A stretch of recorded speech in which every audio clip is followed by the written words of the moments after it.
Hey guys!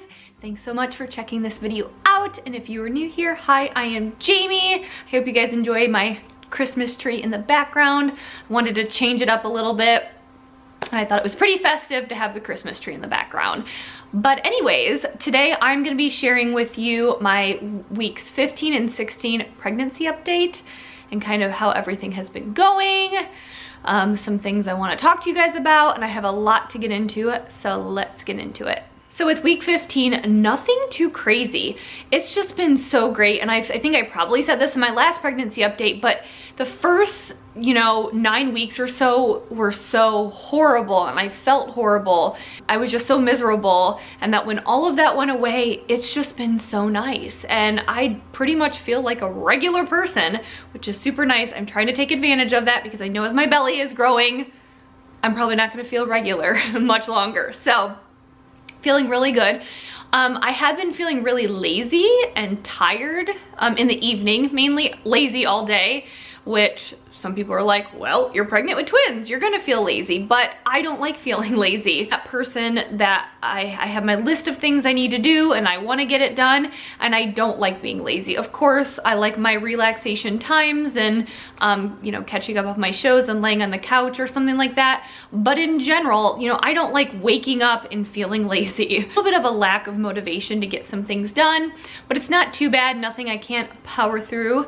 Not that I'm pushing my body in any way or anything, but I just don't have the normal motivation that I normally do, and I'm not liking that. But I have been pretty tired, especially in the evening, which is totally fine. By the time I get home from work, get dinner ready, get Avery bath and all of that together, I am ready to lay down, and I'm usually laying in bed by 7:30, 8 o'clock. I know, super early.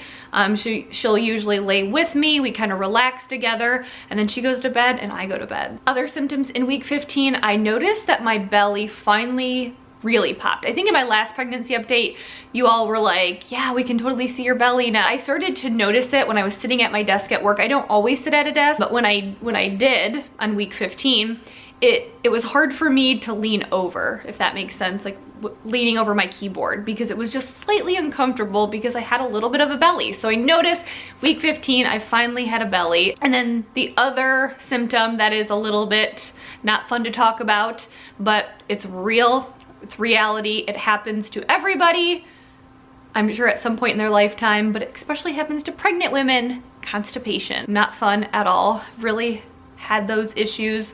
I didn't have it when I was pregnant with my daughter Avery. I did not. I know a lot of pregnant women have that as an issue, and I did not, and it was really nice. But it hit me in week 15, so I've been using stool softeners and Miralax, not all the time, but just periodically. My doctor approved that, so periodically when I need to. And then in week 16, same kind of deal. Still feeling a little lazy. Constipation continued.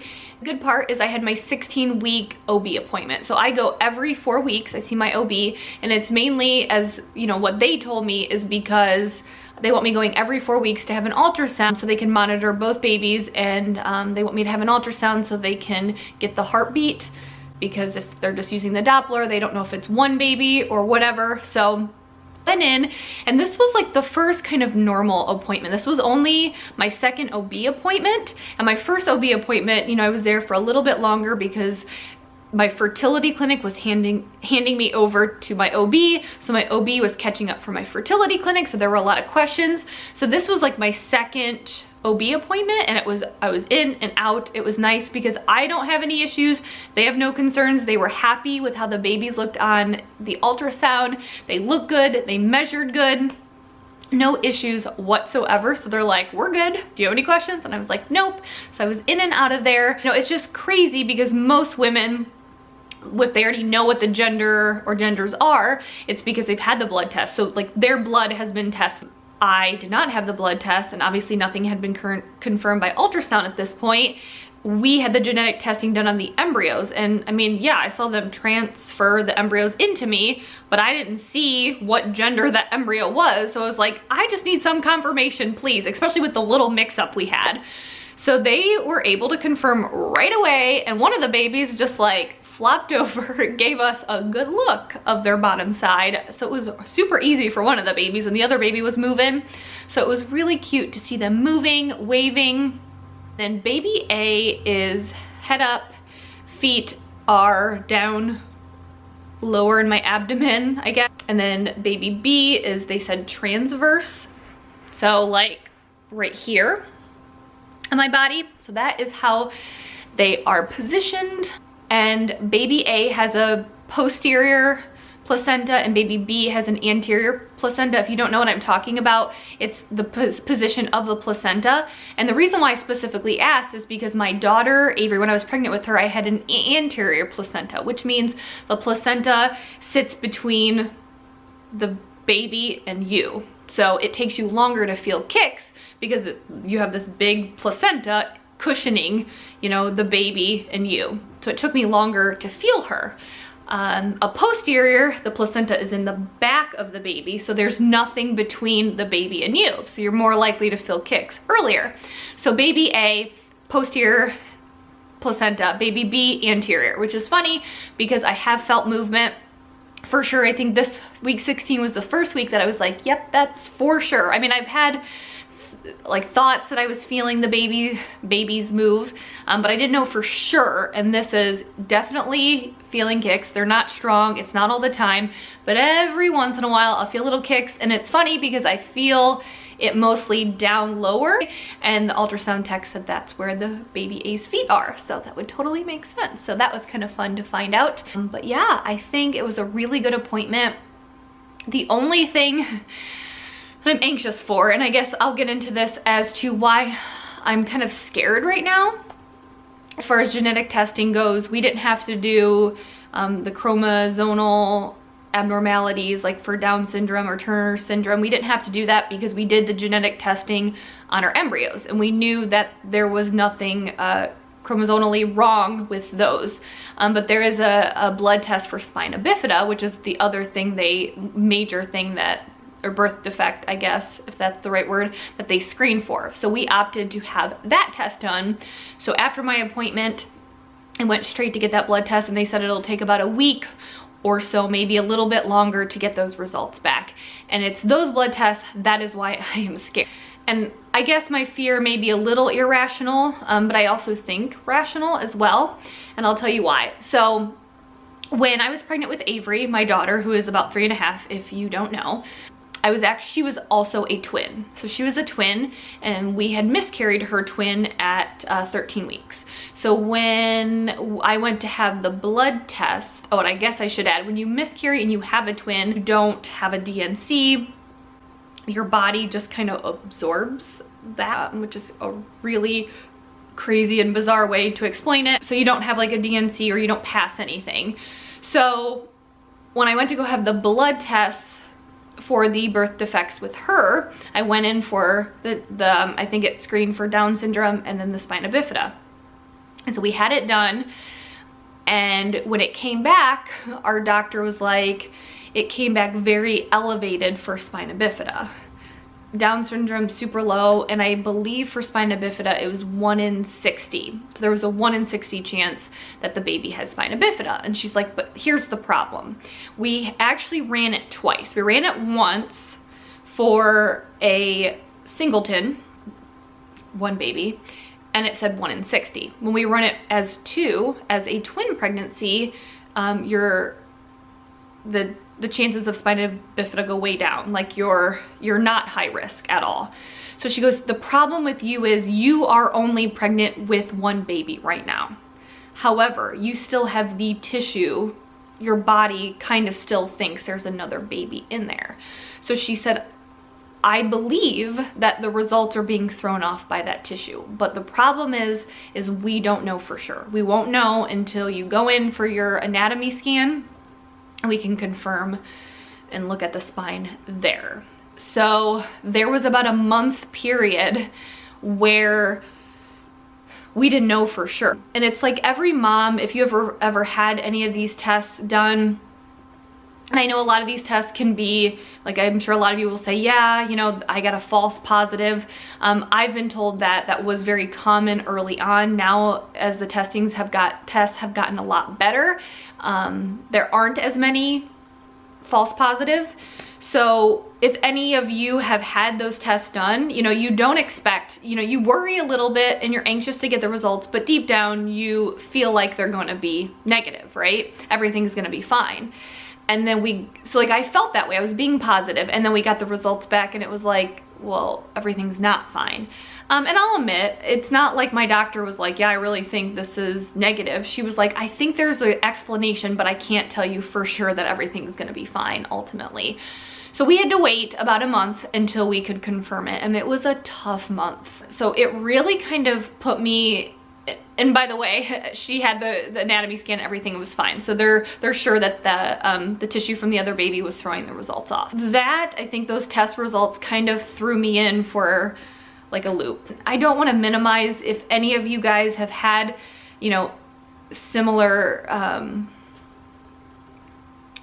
test results, and maybe it did not turn out the way that you wanted. So I don't want to minimize that or make my problem seem bigger, but there was a point there where we had a legitimate reason of concern, and I didn't like that feeling. And so when we have these tests and we're waiting for them, it makes me nervous and anxious.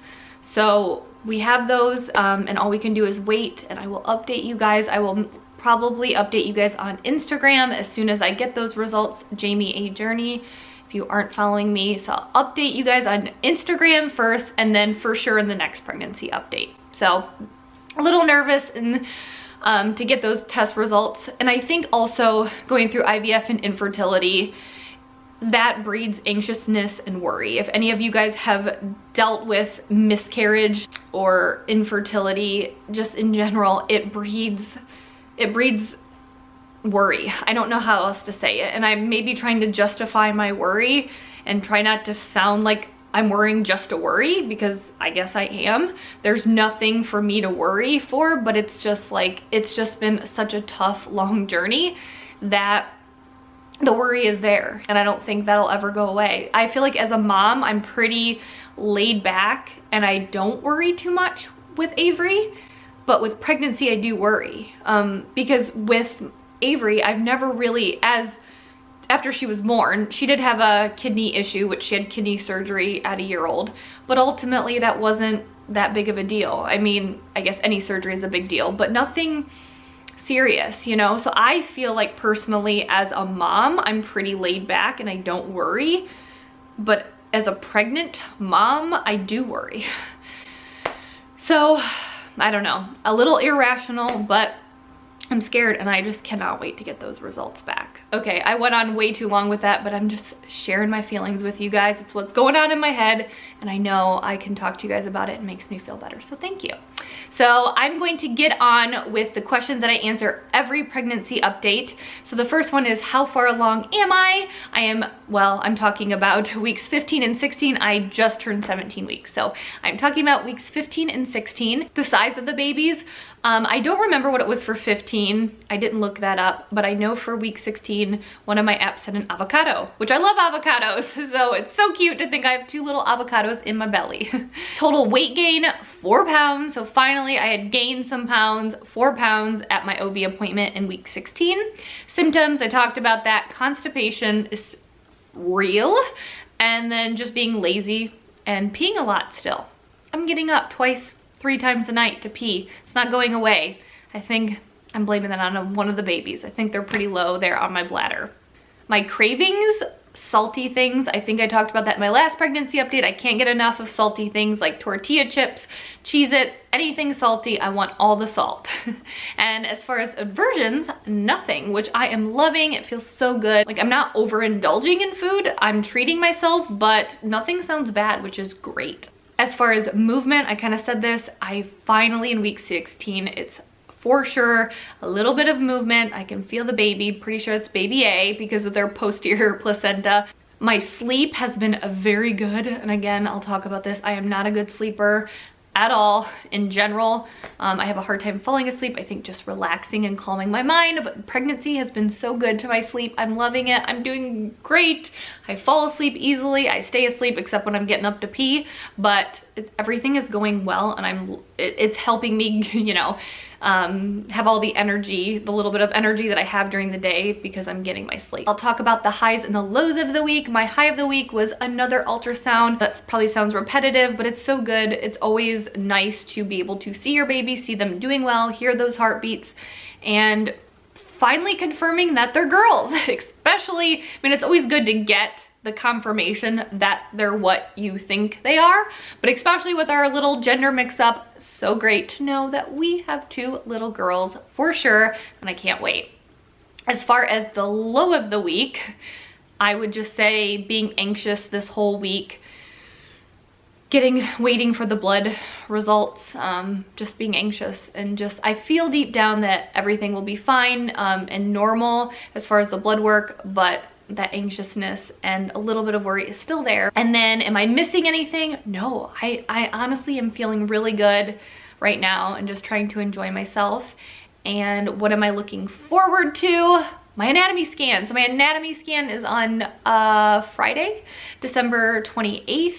So that'll be a big one, just because obviously they're gonna go through and they measure everything, and it's especially a big one for us because with Avery's anatomy ultrasound, that's where they found out she had a kidney issue. So she had, I've explained this before, but we were at our anatomy scan and they found out that her right kidney was very big, which can be very normal for babies inside their mothers. It's called hydronephrosis, very common, and they said we'll just keep track of it after she gives birth. A lot of times it goes down, but actually after I gave birth, her kidney continued to get big, and so she actually had to have surgery at a year old, and she was very prone to UTIs the first year of her life and had to be on a daily antibiotic. From the minute she was born, every single day we had to give her an antibiotic, an oral antibiotic, until she had surgery at a year old.